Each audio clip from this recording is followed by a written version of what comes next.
এই গাইছ এইটো চাওক দুধনল ইমান ডাঙৰ এইটো 2 লিটাৰৰ দুধনল আছে আৰু এতিয়া আছে অলপ কলৰ বাখালখিনি বেলেগ দুটা পোৱালিক দিম আৰু এইটো এটা পোৱালিক দিম। আহক মোৰ লগত আহক কেনেকৈ খাই চাই যাওক আহক। দেখি দিয়ক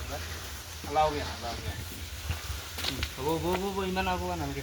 মোক দেখাকৈ লাগে একো নাই মই মাতিম খানাটো আহি যাব এই গমেই পাইছে কিজানি দেখাই পাইছে মোক কালো এই আমাৰ ব্লেক পেন্থাৰ অলপমান মাজত অলপ বেমাৰ হৈছিল বেমাৰ হৈ মানে অলপমান দুৰ্বল হৈ গ'ল একো নাই স্বাস্থ্য আনি পেলাম আমি আৰু কেইদিন গেলি আৰু যেতিয়া অলপ চাপৰ খোৱা হ'ব আৰু চাপৰ দিলে আৰু ধৰি আহিব অলপ চাপৰ এডাল দি দিম অলপ নাৰিকল মিক্সাৰ দি দিম আহি যাব গৈছে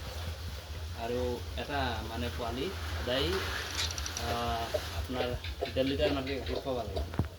মানে আগাবিলাক হাতীবিলাক দুই টাইম 2 লিটাৰ 3 লিটাৰমান গাখীৰ মানে খুৱাব লাগে চলি ভাল।